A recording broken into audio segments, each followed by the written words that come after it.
Welcome back to the Ed Morrissey Show podcast. Joining us as always, the Prince of Twitter, the Regent of RedState.com, episode 568 with Andrew Malcolm and counting. I don't know if that number is right or not. Andrew was asking me, how many do you think we've done? It's like, I don't know, 14 years, once a week on a fairly regular basis. Andrew, what's your guess? 568. Well, that must be the right number.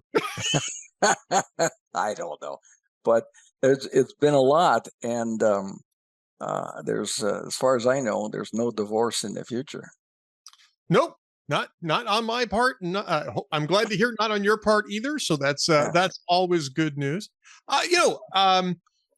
We've got breaking news today. We're going to get to Andrew's excellent column over at redstate.com that it's early yet, but already the 2024 campaign is the most tawdry ever, as well as his Malcolm on the Right about Joe Biden's electric cars won't have AM radios. And I want to definitely get to that story as well. But first, we got to tackle the breaking news, which is that the John Durham report on the FBI's Operation Crossfire Hurricane investigation has finally arrived, which signifies that nothing's going to happen. Yeah. Well, no consequences again. Yeah. You know, and I hate to say I told you so, Andrew. Actually, I take that back. I love to say I told you so. And I've been predicting that this will go the way of all special counsel probes, which is to say that they'll prosecute a couple of process crimes and throw their hands up on the subject matter and say, well, you know, shit happened, basically. Excuse my language, but that's kind of what I'm getting here from some of the early looks at the Durham report. Went to Congress this afternoon, went to Merrick Garland on Friday afternoon, apparently. And there's lots in there. There's lots of finger wagging apparently at the FBI on this and how they handled this, and said that it was, you know, partisan based and it was politicized, and that this investigation never should have been opened in the first place, and we shouldn't prosecute anybody over it. Yeah, I mean, it reminds me of the Hillary thing, where they go through. Remember where Comey went through all the things that she violated with the security and the emails and all that stuff, and he said but there's nothing prosecutable here. Washington takes care of itself. It's a bipartisan deal.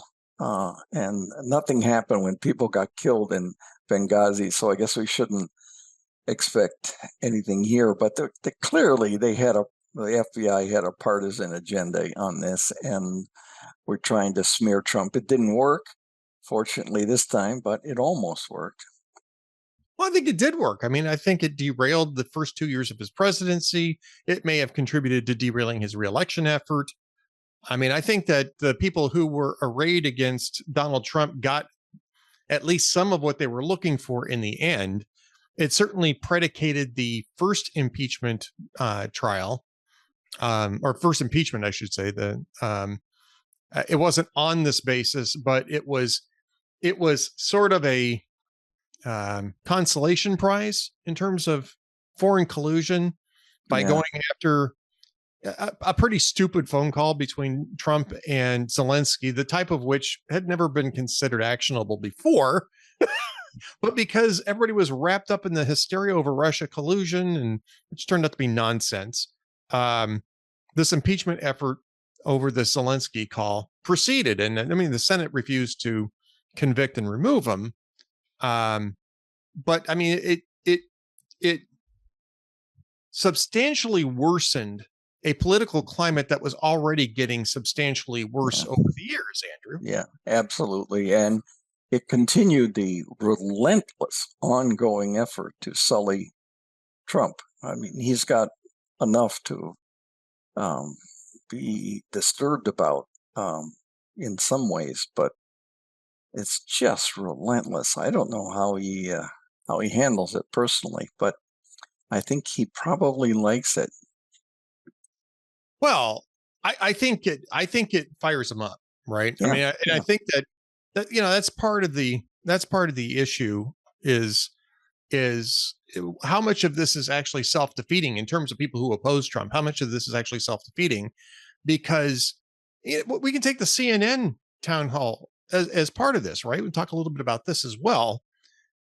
I mean, the CNN town hall, they didn't ask a question that was on an actual substantive issue that would matter to Republican primary voters. I don't think they asked it in the entire town hall. They were sticking with 2020 election denial. They were sticking with all sorts of nonsense, the documents issue and other grievance issues, which, Trump loves because that's what he's running on. He's running on grievance. But the idea behind this was, well, we're going to hold a town hall so that, you can, Republican voters can ask questions of them, right? And CNN didn't ask a substantive, I don't believe asked a substantive issue question. I only watched part of that thing, and I didn't even watch it live. I watched it later. I was busy that night, actually, as it turned out. But I mean, I couldn't sit you there were the whole busy washing your hair. Yeah, it takes a long time. That one hair, man. It takes me an hour to wash that one hair. So I was washing my hair. The hair. I got to tell you, I just recently turned 60, right? And one of the most dismaying things about getting older isn't so much the fact that I'm bald, right? And I would still have like, the male pattern baldness fringe here, except I shave my head. But it's the fact that you get hair growing in places on your head where it's not supposed to be. Yeah. For instance, I'll be driving and I'll be looking in the rearview mirror and I'll see this one hair that's kind of curling off the top of my ear. And it's like, really? Anyway, so yes. So when I say I have to wash my hair, I have to, thank you for alerting us to that, Ed. We'll for the rest of the show, we'll be watching your ear for any mischievous hairs. What was that, Andrew? Let me see if I can hear you a little bit. Well, it got hair all over my ear. But I mean, this is part of the Russia collusion thing. Is a legitimate grievance for Donald Trump. It really completely derailed the first 2 years of his presidency. Almost completely derailed it. I mean, he got a couple things done. He got the tax cut done in the middle of all that. And he got some stuff done in terms of border issues. And Mattis started the end of ISIS for him. Yeah. Yes. So, I mean, there were things that got done, but I mean, it was really this huge distraction. And House Democrats kept insisting. I mean, we can lament the fact that John Durham's report is really an anticlimax, because it is. It's an anticlimax. He got one successful prosecution out of it from a guy who had already admitted that he broke the law, Kevin Kleinsmith, right? And he ended up with a plea deal so that he didn't have to go to prison for falsifying evidence in a sworn submission to the FISA court. He went after two other people, ended up losing both of those cases. So, in terms of special counsel, I guess it depends on what your expectations were. I know a lot of people were expecting John Durham to basically prosecute everybody up and down that entire chain, starting from Andrew McCabe and going down to Peter Strzok and everybody else associated with those guys. Yeah. No. Apparently, well, it's Fast and Furious in Benghazi and Solyndra, and Washington has no consequences for that kind of stuff. And you remember, what was Obama's AG's name? Well, there's Eric Holder and there's Loretta Lynch. Eric Holder, yeah. So Holder was the guy who falsely signed documents to the FISA court that James Rosen was a material criminal suspect. Yeah. In the leak investigation, when he wasn't. They were fishing to find out who he had talked to. He was not a suspect for anything. He was doing his job. Well, that's a lie. It's Attorney General of the United States falsifying documents. But of course, nothing will ever happen to him for that. Nothing happened to him for giving away guns to drug cartels. it's what's the word? It smells. It's It putrid. smells. Yeah. So there's more from this, and this is involving Hillary Clinton. And we have to remember that the whole Russia collusion thing started with that Steele dossier that was initially started by the Weekly Standard, which is now defunct, I believe, but was co-opted by the Clinton campaign. And there's a whole history behind that. I don't want to get into that right now, but Hillary Clinton took it over and started paying Christopher Steele to put this stuff together. This is an interesting passage. Just got tweeted out by Greg Price. It says investigative referral of possible Clinton campaign plan, which is a really interesting little header, right, Andrew? Yeah. The office also considered, as part of its investigation, the government's handling of a certain intelligence that it received during the summer of 2016. That intelligence concerned the purported, quote, approval by Hillary Clinton on July 26, 2016, of a proposal from one of her foreign policy advisors to vilify Donald Trump by stirring up a scandal claiming interference by the Russian security services, end quote. Referred to that intelligence hereafter as the Clinton Plan Intelligence. DNI John Ratcliffe declassified the following information about the Clinton Plan Intelligence in September 2020 and conveyed it to the Senate Judiciary Committee. In late July 2016, U.S. intelligence agencies obtained insight into Russian intelligence analysis, alleging that U.S. presidential candidate Hillary Clinton had approved a campaign plan to stir up a scandal against U.S. presidential candidate Donald Trump by tying him to Putin and the Russians' hacking of the Democrat National Committee. The IC does not know the accuracy of this allegation or to the extent which the Russian intelligence analysis may reflect exaggeration or fabrication. According to his handwritten notes, CIA Director Brennan subsequently briefed President Obama and other senior national security officials on the intelligence, including the, quote, alleged approval by Hillary Clinton, et cetera, et cetera. So they knew, they knew by what would that, late July. They knew by late July that Hillary Clinton was behind that whole allegation, and Obama didn't say anything about it. Brennan didn't say anything about it. Well, Brennan, he's an operative. He's just ruined any credibility he has. Yeah, had.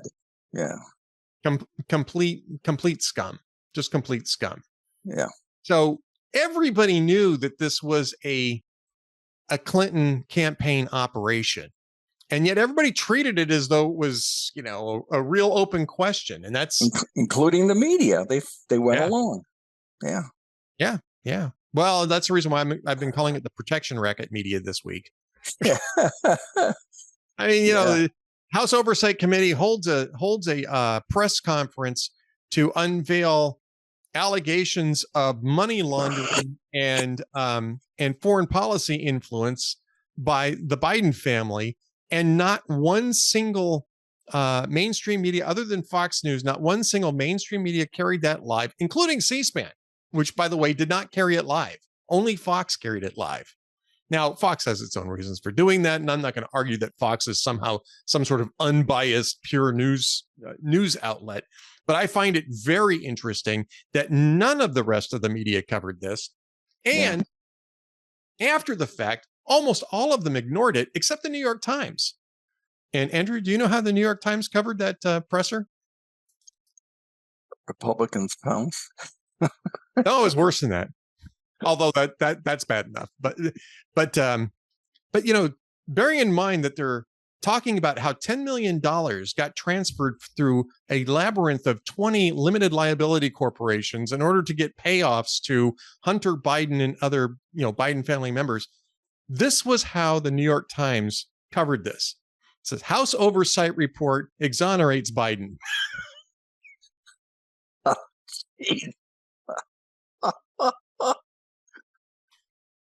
Oh, yeah, there's no way they can regain public trust.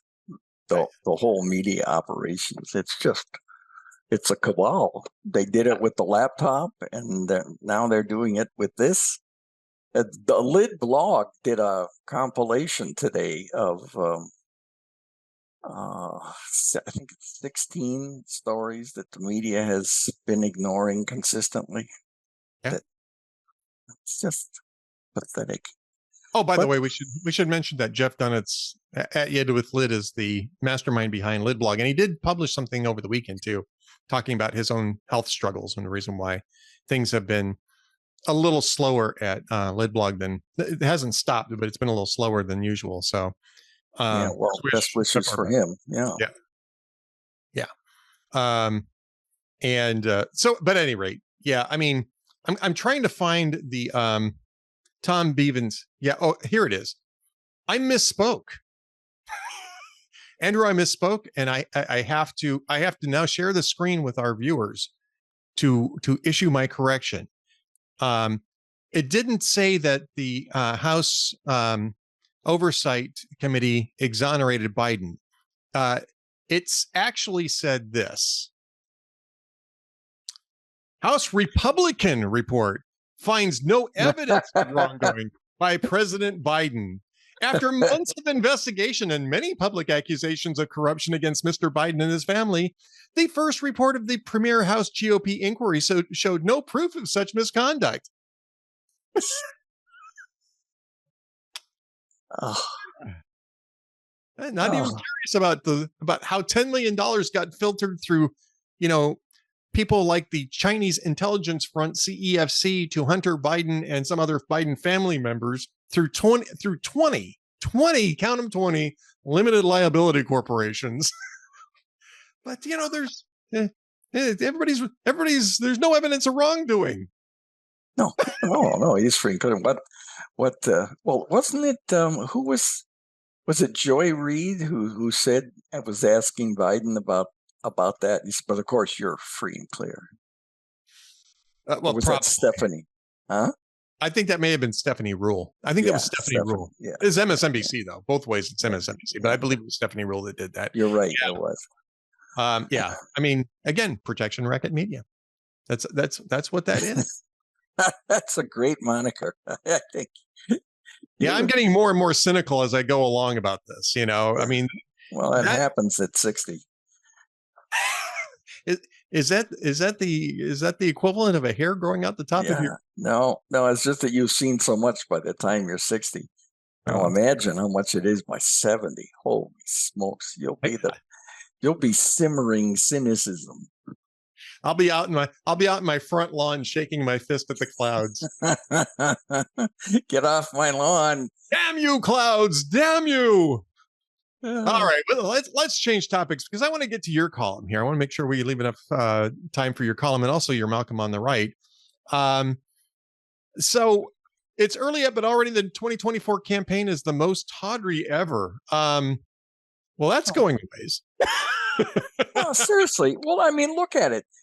We have the two front runners. I mean, there's no guarantee, seems likely, but there's no guarantee they'll be the nominees. But the two front runners are both in either serious legal trouble or potential legal trouble.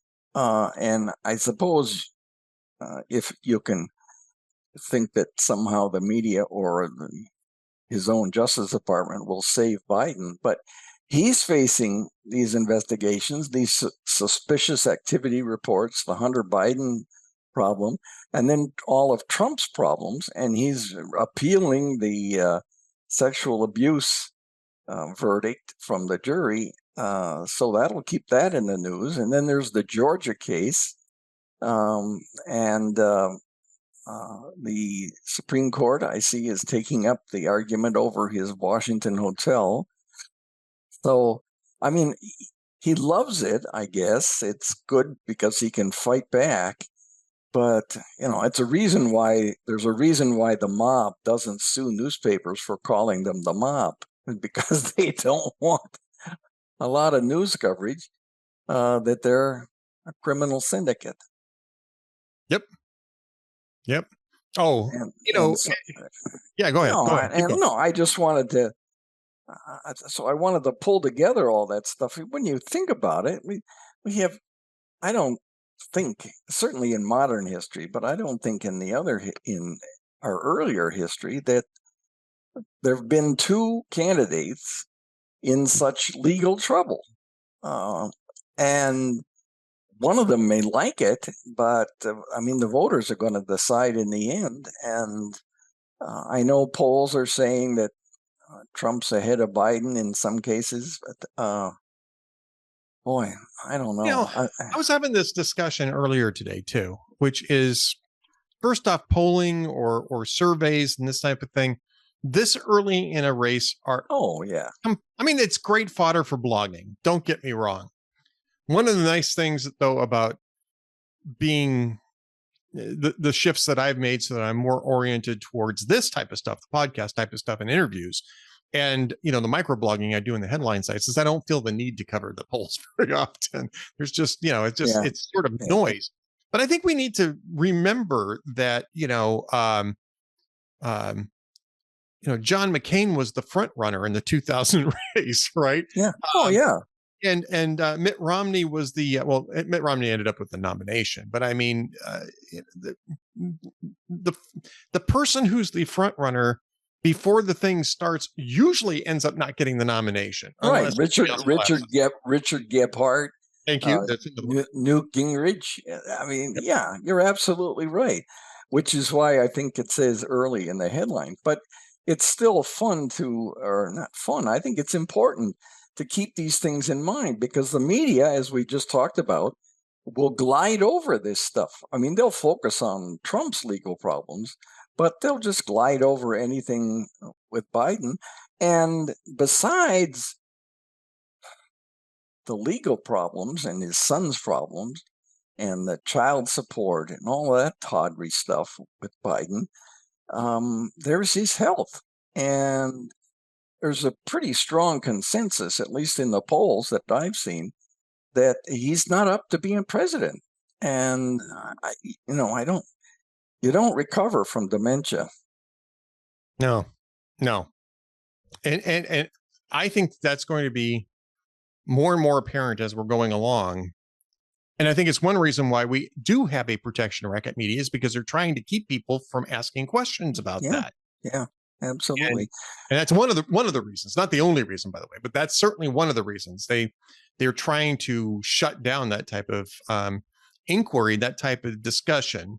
It's not the only thing they're shutting down because I wrote a big piece about this yesterday about what happened at our sister site town hall with Hung Kao's op-ed about immigration and how it was flagged for hate speech by Facebook. That stuff still happens. I mean, it's still going on. It's not over with, and we have to keep fighting against this stuff. But that's part of what this is. They're trying to shape the political battleground by controlling what kind of discussions and debate can take place in the public square. That especially means the online public square. Yep, absolutely. It's very dangerous. It's a reason, if I can slip in a sales pitch, this is a reason for why VIP is so important in the town hall family to support us, because Facebook and others are cutting off the revenue that they've have made from those sources. Why, Andrew, I'm completely offended that you would work in a pitch for a VIP column or VIP gold column, VIP gold membership. I'm completely offended that you might mention that. And I want to stop you before you get to this, but I will say I'd be completely offended if you happen to somehow mention that if you use the code Save America, you get 40% off of your of a subscription price for either VIP or VIP Gold, which you can click at the top. You can click the link at the top of our page. I don't want to hear you mention that. No, again. Well, I don't intend to mention the Save America discount code, Ed, which makes the price less than a cup of Starbucks coffee each month. So, well, I'm glad that we're not discussing that Save America discount. No, I would skip right over that, Ed. I'm not into craven commercialism. I completely refute the idea that the Ed Morrissey show is all about shameless self-promotion. However, like 15 years of evidence. We should point out that this podcast is in the clear. This podcast is in the clear. Yeah, we do this podcast in the clear. Of course, we talk about your VIP stuff over at redstate.com, but it's in the clear. I want to get to your VIP thing. Your VIP post regarding the AM radio thing. That's your come on the right. It's this is sort of a big deal, and I think people are not paying a lot of attention to this issue. We certainly are because it's part of our business, but there is a concerted effort to remove AM band radios from new vehicles, especially EVs, over some pretense that it creates a technical issue on electric vehicles. But I mean, this is really about, again, shaping the political debate environment. This will shatter the business for liberal talk radio, right? There is no such thing as liberal talk radio on the AM band. It's all conservative, and so it's banding up on that. Now there are some car makes that are not banning AM radio in their electric vehicles. One of them is Subaru. I think Kia is another one, but Ford has decided that in all of its new models, 24 models, they're not going to have AM radio. And the claim, which I think is phony, is that it disturbs the electrical circuits. No. And my answer is, well, fix it. I mean, if you can invent a key that starts the car from inside the house, and if you can invent a car that runs without a key, you can invent a gauge that measures tire pressure from inside the car. I think you ought to be able to work out static on AM radio, which happens to be the only place where you can get the emergency broadcast system alerts, which is tornadoes and earthquakes and fire and so on. Right. Because in an emergency, AM radio is the only one that works. Try to make a cell call during a wide public emergency. And I'm sorry, all circuits are busy. Please try your call again later. That's even if you got bars. Sometimes you don't even get the bars on your cell phone. That's right. Well, and 80 people got killed in that fast-moving forest fire a few years ago in California. The cell phone service doesn't work in that area. So, it's something that they're just saying we're going to get rid of it. And I think they counted on it slipping by under the radar, but we're not letting it. And I know we should have full disclosure that Salem Media owns a whole bunch of radio stations, some of which are AM, but it affects them too. And it affects me. Now, fortunately, I have a Subaru, Ed. Now, this is not a commercial. So do I, actually. I've been driving Subarus for years. Yeah. I love my Subaru Forester. I'm on my fourth Subaru Forester in a row. And this is not a commercial. Nobody's placing ads here. But exactly. Yeah, right. I'm a lot more likely to love them after this too, actually. So, and I put in a plug for Tennessee. Our annual license plate fee in California was in excess of $250 per car, plus the smog report.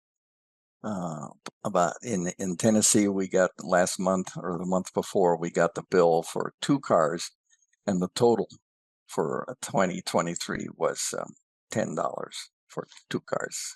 Oh, that's nice.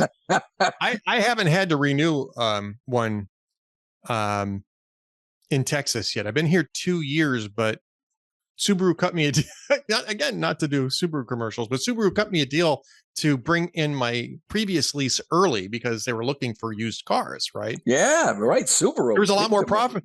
There was a lot more profit to be made on used cars than there was on new cars. So they got me a really great deal, and I just got a new 3-year contract with a lower monthly for the same vehicle, only brand new. So I mean, what am I going to say? No, I'm a real stickler for this. I'm going to stick with the car I've got for. No, that doesn't smell right, Ed. You should turn that one down. So as a result, I won't have to renew until January. They did that for my son. It wasn't a Subaru. I think it was a Chevrolet or something. But they waived the excess mileage charge and so on. Anything to get their hands on a used car. Yeah, exactly. So again, we have we have obviously some interest in this, some commercial interest in this, because our employer has a deep commercial interest in this, but it doesn't mean that the argument is wrong. Now, I spent several years as a amateur radio operator. You have to know radio theory. You have to actually put it into practice. You have to demonstrate it. And there's all sorts of different things that you have to learn for this. But this is really basic. All you need to do is provide a front end filter for AM radio interference. And also, let us not forget that the radio in your car is not a broadcast device. It's a reception device. The AM radio broadcast is initiated at the towers. And so I don't even understand the interference claim on this. Whatever interference that the operation of the device in the car would create should really be a constant, regardless of what what model what type of waveform you're receiving. Good point, Ed. You just keep thinking, Ed. That's what you're good at. So even if it did, even if fix it. Just fix it. I bet you it's a 50-cent capacitor that would fix this, because that's usually what a filter is. It's usually a 50-cent capacitor, and they dress it up with some fancy stuff around it and sell it to you for $10. But it's usually sometimes it's just a coil. Filters are pretty easy. So yeah, there's something else behind this, and I would say if it's I suspect that it's almost entirely political. But to the extent that it's not, it might just be a taste issue, is that the AM radio band is really associated with, old fashioned cars. And I was watching a movie the other day, and it was made in, I think, 1974. And it showed Barbara Hershey driving a car it was a sci-fi thing or a horror movie. So the car was possessed.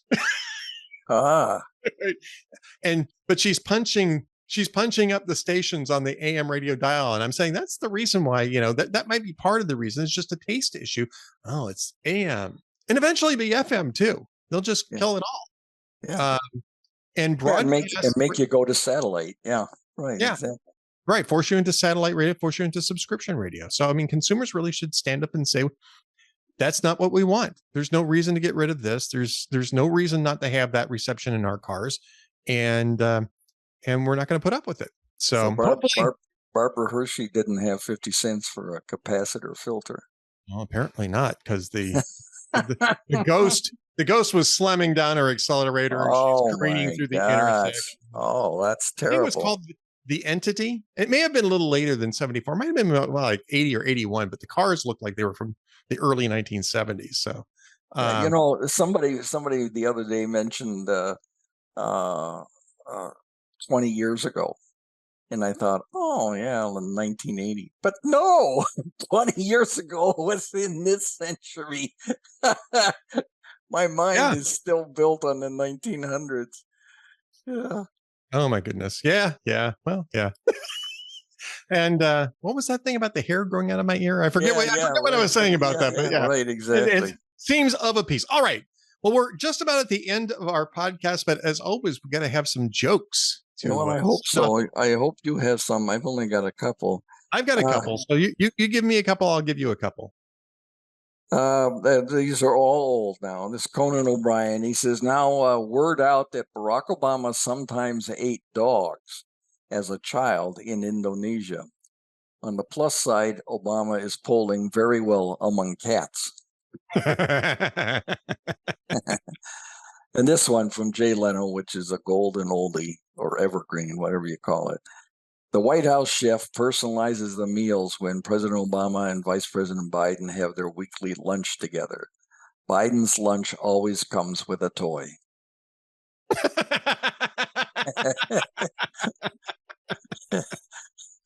All right, I got a couple for you. One of them's kind of PG-13 though, so I'm just gonna prepare you for that. Well, we're gonna get a capacitor to filter that out. That's right. This man's at the bar, but I'm not going to tell that joke. Hang on, there's a different joke here. Woman is yelling, "Give it to me! Give it to me! I'm so wet! Give it to me right now!" She could scream all she wanted, but I was keeping my umbrella. Jeez. That's the PG. That's a different PG. That is PG-13. That's a different PG-13. All right. That's absolutely next one. Guy's sitting at his coffee table, reading his paper, eating breakfast, and came across an article where a beautiful actress was about to marry this football star who's not known for his IQ, right? And he turns around and says to his wife, I'll never understand why the biggest jerks get the most attractive wives. His wife says, why, thank you, dear. Oh. Yeah, I like that one. One. Thank you, dear. Appreciate that. Yeah, thank you, dear. Oh. One other quick one, a bumper sticker. I believe in dragons, good men, and other fantasy creatures. There you go. Yeah. That was popular in Washington. Yep. All right. Andrew Malcolm, you can find him. He's the prince of Twitter at Malcolm on the Twitters. He is the regent of redstate.com. Constant new content going up there. He's got 2 great VIP columns up there right now, which by the way, yes, we should mention that the AM radio one they put outside the paywall. That's true. If you want to read the AM radio one, it's outside the paywall. That's true. I forgot to mention that. But if you want to read, you could subscribe. You could subscribe to VIP, which is using a discount code called Save America. Now, Andrew, I told you that we weren't going to talk about the Save America discount code, which could give you 40% off. I said we were not going to mention that 40% off with the Save America discount code. Jeez, okay. All right, well, I won't mention it again. Thanks, everybody. Thanks, Ed. See you later. See you later.